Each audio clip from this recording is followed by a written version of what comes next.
Hey Blitzers, Warren Brown here from Ecom Blitz. Today we're going to get into the Shopify A to Z store setup. By now, most of you should be familiar with what Shopify is if you've made it to this course. But if not, what I do is just go ahead and head to the Shopify website, read their, the help center, their about us, and their frequently asked questions, just to get familiar with it, so you can see what they offer compared to other platforms out there.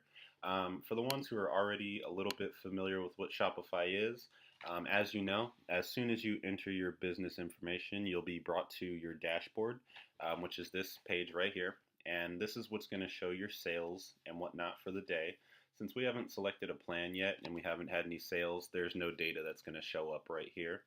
But what we're going to do, let's just go through a quick overview so we can show you exactly what these tabs do inside Shopify. And once you're familiar with it, things will be much easier and we'll move from there.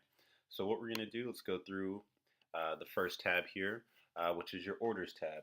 This is where all of your orders are going to come in. Once you receive an order, it's going to come up right here with the customer information and the time and the price of the order. You can actually click here to receive an alert on your computer as soon as a new order comes in.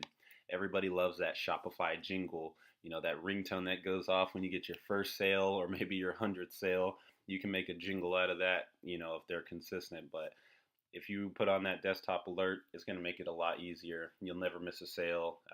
I definitely recommend that for newbies. Once you get, sales coming in, you're definitely going to want to turn it off because it'll probably get annoying. Here we've got the drafts folder. So this is where you can create invoices and send them to your customers. Personally, I've never had to do this. This is completely up to you if you want to do a manual order. And then we have the abandoned checkouts. With the abandoned checkouts, what it is when someone actually visits your site and they enter their email and they add something to a cart and they actually get all the way to the checkout page, but then they leave for whatever reason, such as maybe they don't have their debit card with them, maybe they just didn't like the price after all, or maybe they're just going to shop around. An abandoned checkout will populate here with their customer information and their email. So you can actually follow up with them and send them special offers or any kind of discount code to get them to buy from you. And the next tab here is our products tab. So this is where you go in and you would click on add a product if you want to get new products coming in. This is the manual way to do it without any kind of apps of that sort. Transfers is also kind of self-explanatory. This is where you would do transfers for your incoming inventory. I've never used this personally. This is more of when you're already up and running. Same with inventory, also self-explanatory. This is basically where you track your product inventory. And then we'll move on to collections. Collections, and we'll talk about this more a little later, but collections is basically where you create a collection, you put products in it, and products belong to that specific collection. So if you create a collection called t-shirts, you would add t-shirts to that product collection. If you had a collection called jackets, you would add jackets to that product collection. It's just an easier way to segregate everything, and it's easier for your customers to just click on t-shirts and be presented with t-shirts. And it's good for you to organize your whole site by just putting tags on everything and putting them into a collection. Gift cards, you'll have to upgrade to I think the $79 plan if you want to do gift cards, but it's also self-explanatory, and this is something that's great for the Christmas season. This is your customer tab. So when someone purchases from you, or you enter someone's customer information, they're going to show up here. I usually don't use this tab too much. Usually I just get my information from the orders tab.